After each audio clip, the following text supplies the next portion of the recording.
Awal bab kita langsung diberikan lanjutan cover Germa. Ternyata sekarang Niji dan Yonji berhasil selamat dari kebakaran buku kemarin. Yang ternyata yang melakukan ini semua adalah saudaranya yaitu Reiju dan Ichiji. Yang artinya prediksi kita kemarin salah besar, bahwa yang membakar buku ini bukan Puding melainkan saudaranya sendiri. Yang menjadi pertanyaannya, bagaimana mereka berdua menyelinap dengan cepat sejauh ini? Padahal mereka juga dikejar oleh Oven dengan menggunakan kekuatan cermin dari Broly. Entah bagaimana Reiju dan Ichiji melakukannya, yang pasti mereka berhasil tiba di lab penelitian dan menyelamatkan dua adiknya. Lanjut pada halaman kedua, masih melanjutkan jatuhnya Kaido dari pukulan bajranggan dari Luffy. Mengejutkannya dari situ, tampaknya Kaido terdorong cukup jauh sampai ke dasar tanah hingga mencapai lahar magma di ujung tanah paling bawah. Tak hanya Kaido saja, ternyata Big Mom juga mengalami hal yang sama, yakni dia juga terjatuh sampai ke area magma bersamaan dengan Kaido. Dengan dua lubang besar yang dibuat oleh Law dan Kid, menjadikan sebagian pulau menjadi terbelah menjadi dua, sehingga bagian satunya yang mengarah ke perairan Wano Kuni menjadi retak akibat jatuhnya dua Yonko tersebut. Adanya hal ini pasti terjadi erupsi besar nantinya dikarenakan ada letusan gunung bawah laut yang akan mengguncang Wano Kuni. Tak jauh dari kejadian itu, Yamato yang melihat Luffy terjatuh langsung berlari untuk menangkapnya. Barulah di saat itu pemenang dari pertarungan ini diumumkan. Pemenangnya adalah Monkey D. Luffy. Seketika itu Luffy langsung terbaring lemas dan tidur sangat pulas. Yamato yang melihat Luffy tertidur seperti itu sangat senang bahwa dia benar-benar hebat, layaknya seorang pahlawan yang sebenarnya.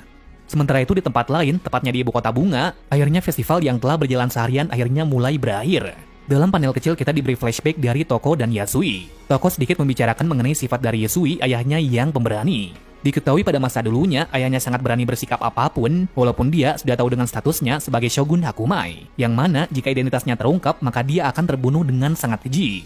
Akan tetapi Yasui tidak peduli dengan terungkapnya identitas sebenarnya demi kebaikan negeri ini. Toko pun bertanya kenapa ayahnya rela melakukan hal tersebut. Hitesu menjawab bila Tuan Yasui tidak maju waktu itu, maka semua harapan 20 tahun yang telah diusahakan oleh Lady Toki dan lainnya akan lenyap pada waktu itu juga.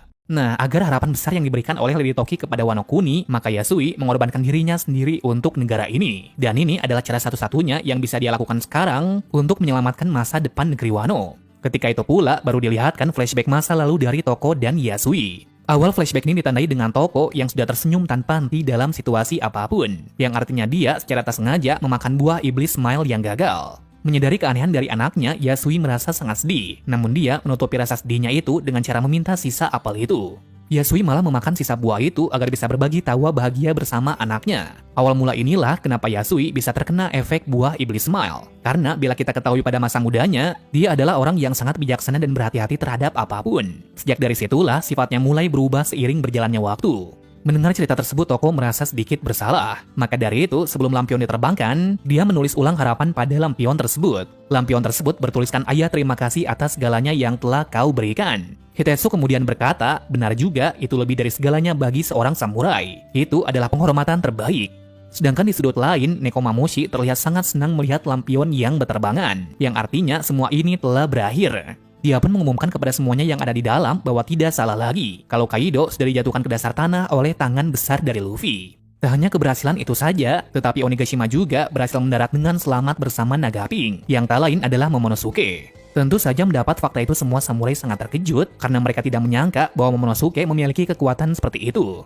Jelas akan hal ini membuat Nekomamushi dan para samurai sangat senang karena rencana 20 tahun yang lalu berakhir sesuai ramalan dari Lady Toki. Tetapi para samurai juga tidak mengira bahwa pada pertarungan itu bisa mengalahkan dua Yonko sekaligus. Bahkan mereka tidak mengira bisa hidup setelah perang besar ini berakhir. Dan semua ini bisa tercapai karena keberanian dari Momonosuke yang bisa membawa bajak laut topi jerami dan lainnya. Sementara di sisi kelompok topi jerami dan lainnya langsung tersenyum bahagia dengan tawa di seluruh tempat. Dalam sudut lainnya, Apo yang mendengar pembicaraan itu sangat terkejut, dikarenakan ia tidak menyangka bahwa Kaido bisa dikalahkan. Belum jelas apa reaksi yang ditampilkan selanjutnya, yang pasti dia mempunyai informasi yang sangat bagus yang bisa dijual nantinya. Lanjut dari kondisi di lantai lainnya, di mana Chopper dibuat bingung harus menangani siapa duluan, dikarenakan Kinemon dan Kiko juga sekarat atas pertarungan sebelumnya. Sedangkan kondisi dari Zoro juga tidak baik-baik saja, karena dia masih pingsan terkena efek obat dari Miyagi. Jadi mau tidak mau, Chopper harus bergegas merawat mereka semuanya. Scene berbalik dari Momonosuke dan Zunisha yang sedang berkomunikasi. Momo mengatakan kalau ia sudah memikirkan pasti tentang pembukaan perbatasan, tetapi kita harus menunggu sesuatu terlebih dahulu. Entah apa yang ditunggu oleh Momo sebenarnya, tetapi meski begitu, Zunisha tetap percaya kepadanya apapun yang terjadi. Dia tidak ragu sama sekali dengan pilihan yang dibuat olehnya. Sesaat dalam perbincangan itu terjadi gelombang yang sangat besar, yang ternyata adalah suara dari gempa bumi. Sementara itu dalam kubu dari bawahan Kaido masih menyangkal kekalahan dari kaptennya. Mereka kembali merusuh, beralasan mereka memiliki pasukan yang lebih banyak dari mereka. Jelas sekali Franky dan Brook yang melihat hal itu akan meladeni mereka sampai mereka mengalah. Namun tepat sebelum pertarungan, Yamato menghentikan mereka semua, beralasan bahwa Kaido sudah kalah dan mereka harus berhenti bertarung sekarang. Akan perkataan tersebut membuat bawahan dari Kaido kebingungan. Kenapa Yamato memihak para samurai? Yamato dengan lantang mengatakan jika mereka tetap bertarung, maka akulah yang akan menjadi lawanmu. Tak lama dari situ, terdengar gemuruh yang mulai di dalam tanah, yang artinya akan terjadi erupsi di pulau ini. Dan ternyata di dalam tanah, Kaido dan Big Mom sudah tenggelam di magma panas tersebut. Lalu apakah yang terjadi dengan mereka berdua? Apakah mereka akan mati atau tetap hidup? Kita nantikan saja chapter selanjutnya. Di panel lainnya tepatnya di Udon, tampaknya gempa sudah menyebar sampai ke sana. Hal ini terbukti dari Babanuki yang merasakan getaran tersebut. Babanuki dan anak buahnya pun merasa kebingungan bagaimana bisa gempa terjadi sekarang, apalagi gempa itu terjadi di laut. Setelah ditelusuri lebih jauh lagi, yang meletus adalah gunung berapi di bagian perairan Wano Kuni. Dengan hal ini sudah menjelaskan, dalam pertarungan ini sudah fix pemenangnya adalah Luffy dan aliansinya.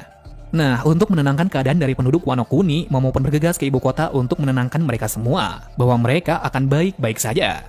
Tentu saja para penduduk sangat terkejut dengan kedatangan naga besar yang mereka kira adalah Kaido. Momonosuke menjelaskan kepada semuanya bahwa letusan barusan merupakan penutup akhir dari pemimpin bajak laut buas Kaido, yang artinya sekarang negeri ini sudah aman dari kekangan bajak laut jahat. Setelah Momo datang tak jauh dari tempat itu ada beberapa orang tertutup asap mendatangi ibu kota. Selain mereka adalah Kawamatsu, Denjiro, Raizo, Nekomamushi, Inuarashi, Izo, dan satu orang penting yaitu Hiyori. Melihat itu, semua penduduk sangat terkejut karena melihat hantu ada di depannya lagi. Mengingat sebelumnya, Komurasaki sudah dimakamkan beberapa waktu yang lalu. Apakah semua ini hanya mimpi belaka? Denjiro selaku orang yang sudah lama bersama penduduk pun menjelaskan bahwa jika dijelaskan secara rinci akan panjang ceritanya. Satu kata yang bisa diucapkan sekarang ialah, aku akan mengenalkan Shogun Wano Kuni yang baru. Akhir kalimat tersebut mengakhiri chapter kali ini. Mungkin hanya itu dulu yang bisa kami bahas untuk hari ini. Berikutnya kami akan mengulas hal menarik yang bisa kita ulas dari chapter ini dalam video